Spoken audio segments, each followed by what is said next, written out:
Lowest point in your life. Oof. Have you had any like of those moments? Oh yeah, definitely. You have? Do you Definitely. want to get a bit vulnerable? Tell me. Yeah, sure. I mean, what's a good interview without getting vulnerable? Oh.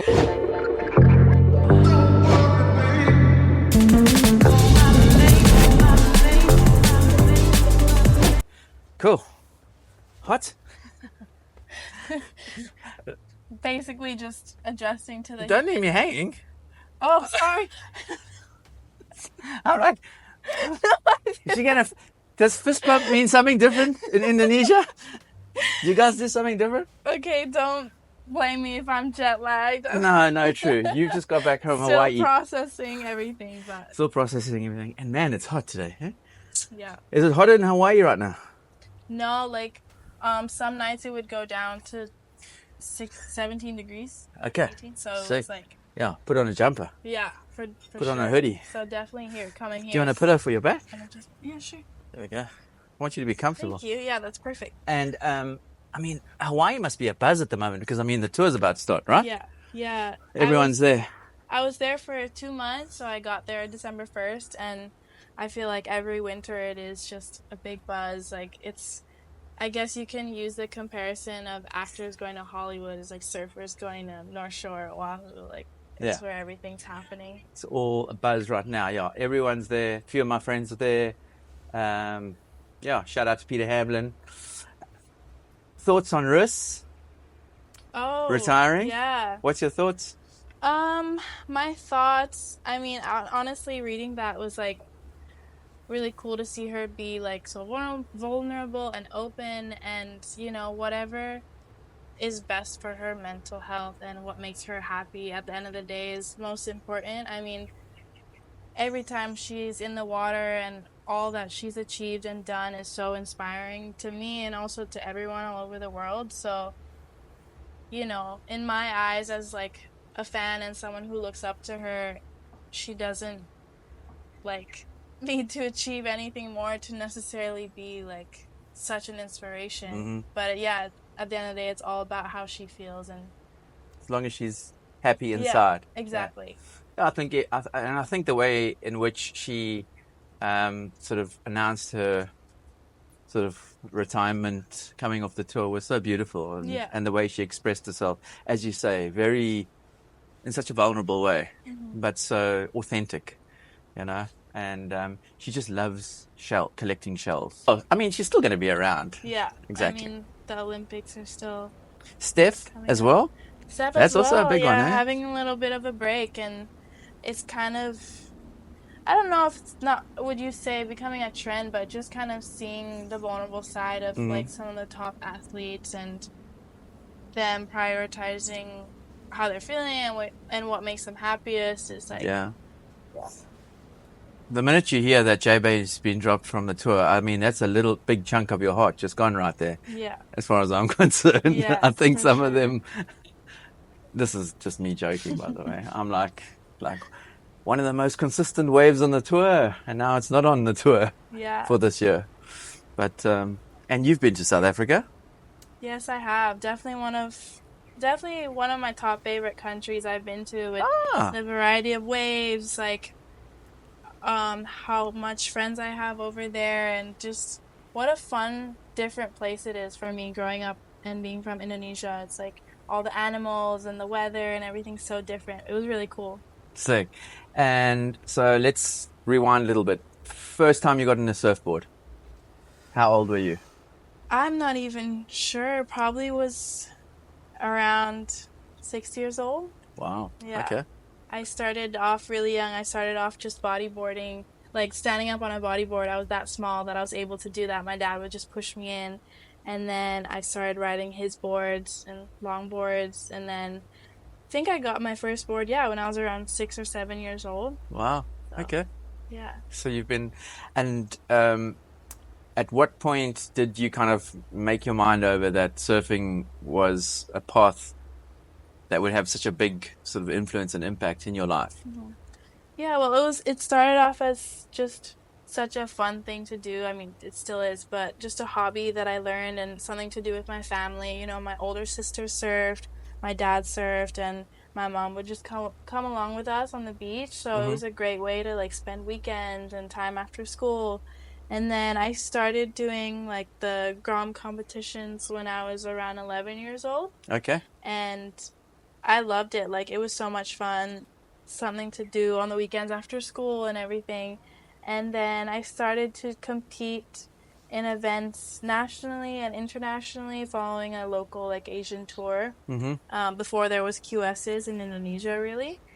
And I was getting results and I was doing well, and I really enjoyed it. So I just kind of pursued and followed that path, and it's brought me so much into so many different places and meeting so many cool people. So yeah. Well, I mean, you're one of the highest ranked Indonesian female surfers.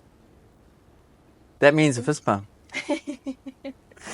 Got that now. Amazing, amazing. That's so rad. And so where are you at in terms of your professional career? Yeah, so I've been doing the QS for quite a few years now, and um, I felt like last year my surfing itself I've been doing some of the best surfing that I'd ever done and felt, but my results weren't really showing it. So, I mean, I was still up there in the rankings of the Asian QS because the 2 years before that I was on the Challenger Series as well. So this year I've been really thinking about it a lot. I've been going to a couple like surf edits and movie premieres, and I've never really put the time and effort into making like an edit or a movie because so much of my time, money, and energy went towards competing. So I think going down that path a little bit more this year, and you know, starting to stack up some clips and put something together would be like really, really cool. And there hasn't really been a surf movie or a surf edit of a woman from Indonesia, so I think it's about time. There's a gap. Yeah. There's a little gap there. Yeah, definitely. That would be so cool. And so if we took your life outside of surfing, what does it look like? What are you into besides surfing?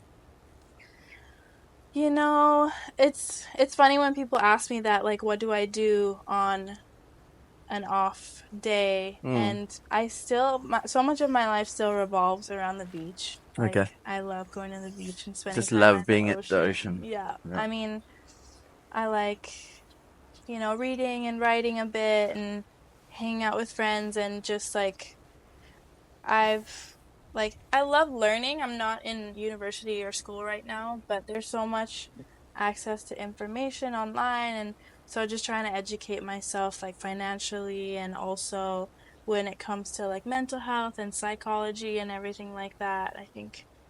And then how spirituality ties into that as well. Like, I'm super into all those things, so yeah, that's kind of very balanced outlook to life, and it's good. And I think that, as a professional athlete these days, you've got to have those boxes ticked, and you've got to have that balance, right?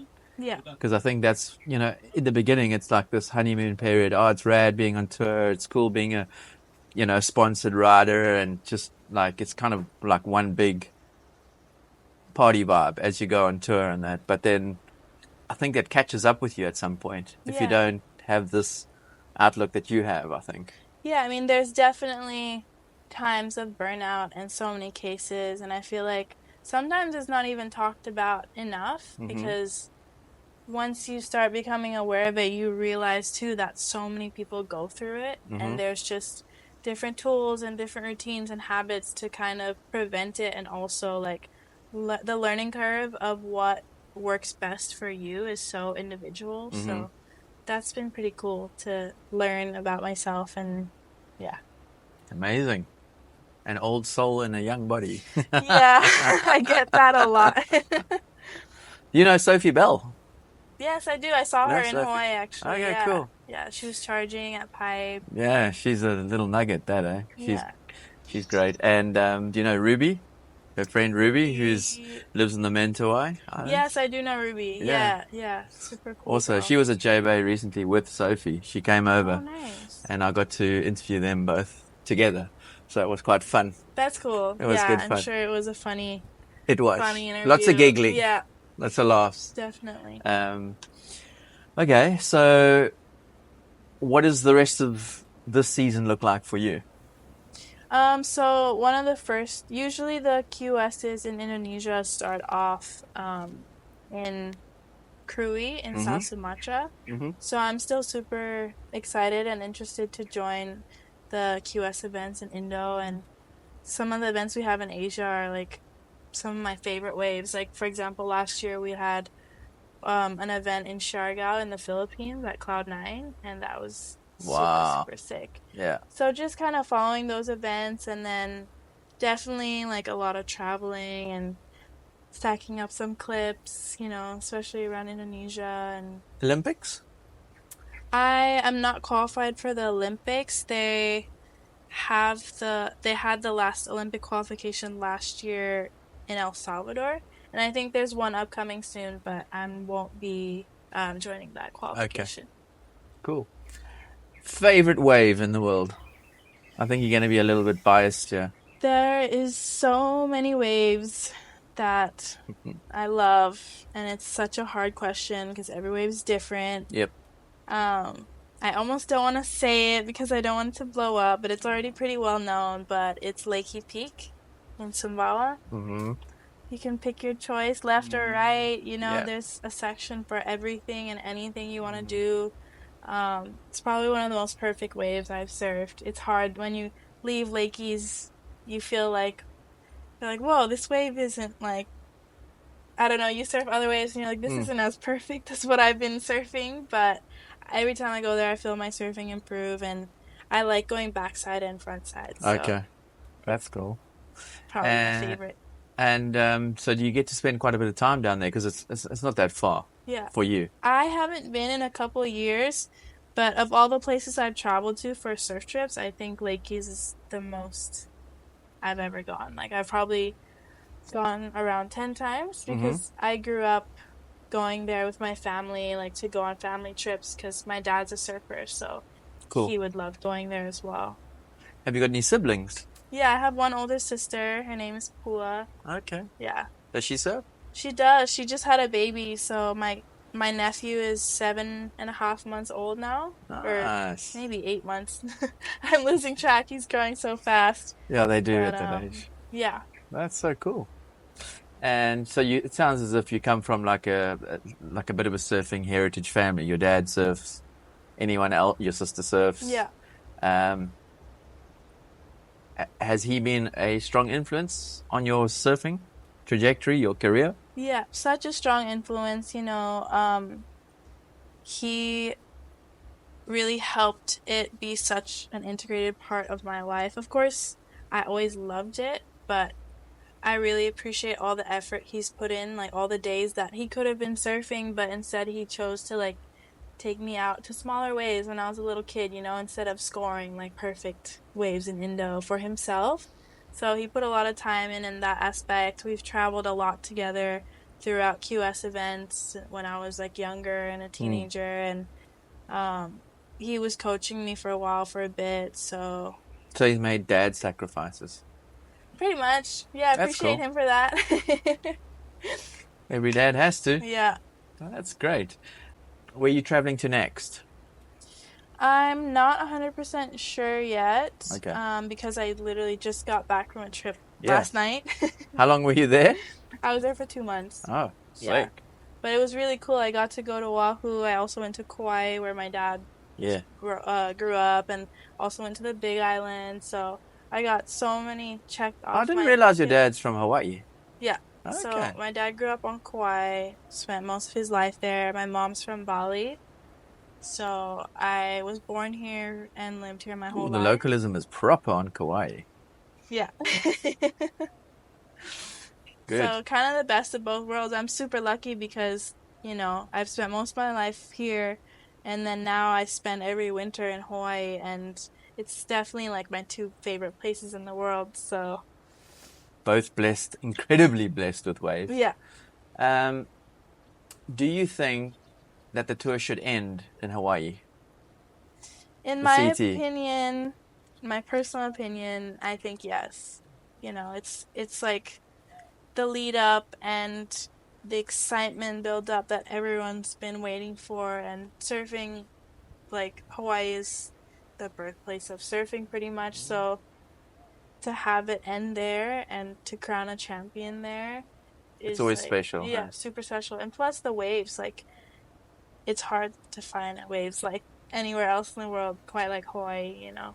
So yeah. Did you score a few waves at Pipe? Yeah, I was there for the whole month of December, and weirdly enough, it wasn't most of the swells were kind of like wonky. So, but I definitely spent some time out there. The winter before, I spent a lot more time out there. So I love surfing at Pipe. It's no other feeling. And then when you are done surfing after getting like a couple good waves, if you're lucky, that feeling when you get onto the beach and then the adrenaline of just like I did that, it's like it's I haven't felt like that anywhere else in the world. Is that one of like the biggest rushes ever as a surfer? Yeah. Like bag 2-3 good waves at Pipe, and that's it. You're like froth. Yeah. For days. Pretty much. It's like one of the highlights of your trip, and like one of the highlights of my last trip was going to Waimea and surfing out there. My friend gave me a super cool Christmas present of 10.6 old Garrett McNamara's old board. Oh, Rhino Chaser. It was incredible, and that was something that I've always wanted to do, was like get waves at Waimea, and it was definitely, we'll always remember that. Very cool. What a memory. Who are your sponsors? My main sponsor is Billabong, also Well Bali, the villa company that I work with in Bali. Shout out to Will and Well Bali. Will and Nada. Will and Nada. Yes, Will and Nada, of course. His wife is, yourself and Nada founded it, didn't you? Yeah. That's correct. Yeah. So it's been super cool working with them. They've been so supportive, and to be able to, you know, have a company that works in Bali and has their best interest is like really cool. Nice. And then I've been riding boards from JS. That's been working really well for me, and I ride Futures and Decline, and also I'm sponsored by BGS, which is if you're ever in Bali and you want some good coffee, BGS is the place. Okay. Well, you're going to get all the links to all the sponsors and all the cool supporters of Kailani in the links down below. If you come to Bali and you want somewhere to stay, you stay at Well Bali. If you want a really good coffee, you go to BGS. Yeah. And just don't snag any waves off Kailani, which I don't think you're going to do anyway. She'll just surf around you. Yeah. Cool. And massive thanks to Uluwatu Surf Villas as well for allowing us to just shoot this little conversation. Yeah, it's been super cool. Yeah. It's one of my favorite places in the world, hands down. It's so beautiful. Yeah. Absolutely beautiful. Lowest point in your life? Ooh. Have you had any of those moments? Oh yeah, definitely. You have? Definitely. Do you want to get a bit vulnerable? Tell me. Yeah, sure. I mean, what's a good interview without getting vulnerable? It was a few years back. I was still, I don't know, I think between the ages of like 16, 17, you're still figuring out so much, learning about yourself, and I feel like as someone who's traveling and competing around that age range, you know, you don't really get the time to grow and develop, I guess, in a standard way of just like being amongst your friends and kind of in one place. So, you know, just learning how to deal with losses, and I was so wrapped up in my results and how it tied to my worth and my value, and I was also struggling with super low self-esteem and like eating disorder at the time, which is actually something that's really common, and I feel like not talked about enough, especially with women's and in women's sport. But yeah, that was a super low point in my life. I wouldn't want to wish those feelings and the way that I was thinking about myself upon anyone. Like, so yeah. Talk about it. Yeah. Yeah, I mean, Yeah, I suppose that's the biggest catch-22 though, is like you don't necessarily want to open up and talk about it when you're in that situation, yeah. right? Yeah. It's super triggering and hard to deal with and understand, but I've learned about it a lot psychologically, and it's a form of like OCD, and your brain kind of uses controlling like food or thoughts about your body image and everything as a way of like controlling things when you feel like you can't control the rest of the things in your life or you don't know how. And it's like really consumes your mind because I mean, I think it's even comparable to like drug addiction or alcoholism and stuff, but it's food is not something you can just cut out of your life. You know, it's something that you have to face every day and think about. And so I'm actually really proud of myself for how far I've come from that point. And to anyone that's like struggling with that, I really suggest like getting help. And it's something that's really hard to deal with on your own, you know, because I tried for a long time, but to have someone help that's like experienced or knows a lot about that subject is like super helpful.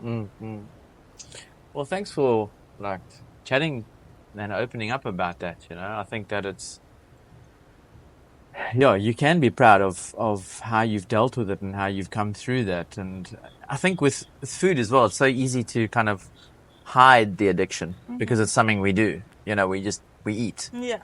And especially if you're someone who, like a lot of us, really love our food, and but I guess it gets to a point where you realize it's a problem when what you eat makes you feel terrible about yourself, right? Yeah. And it's like a stressful thing. Yeah, so it becomes anxiety comes into play, depression. Yeah. And it's strange that food is the trigger, but it is one of those things. Yeah. Well done. Well done for coming out of that. Thank you. Yeah. Yeah. And now are you on like a kind of like quite a strict diet in terms of? No, I'm super stoked. I'm just kind of way more intuitive about what I eat, and I feel really healthy and I have energy, and it's not something that I think about all the time anymore, which was the biggest thing. It's like I don't want to be thinking about this thing that should only take up like a fraction of my day all the time. Exactly. There's way more life to enjoy than to be stressing about something that should actually make you feel good. Yeah. And we speak about the low point, but what would you say your highest point in your life has been, where you've just felt like, I'm in a good place? Yeah. It's funny, actually, it was just this last trip to Hawaii. Like, I don't think I've ever been that happy in my life. You are glowing, I must say. Maybe it's the light from behind.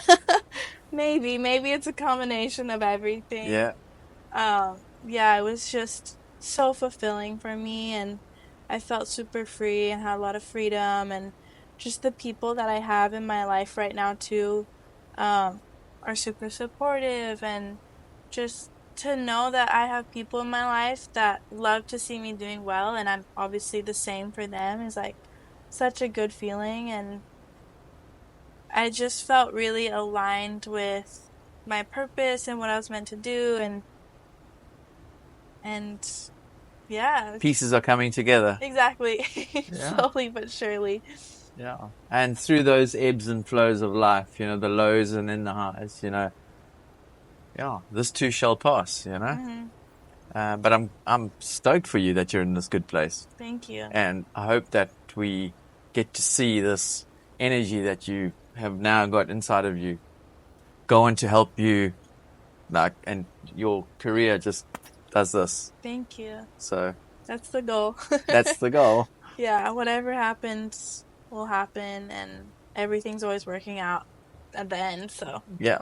Well, I think you've got your head screwed on, so I think you're going to be all right. Thanks. And I think you're going to do really well, and we look forward to seeing you on the CT at some point, so Thank you. go for it. Go get your dreams. Thank you, Kaylani Johnson, for spending some time, brief amount of time, and maybe in a couple of years' time when you've totally blown up the world, we can have another little catch-up, if that's good. cool. Sounds like a plan. Lekker. Thank you. That's it. We done. Okay. Anything else? That's it? You happy? I think we covered so much. Like. Oh.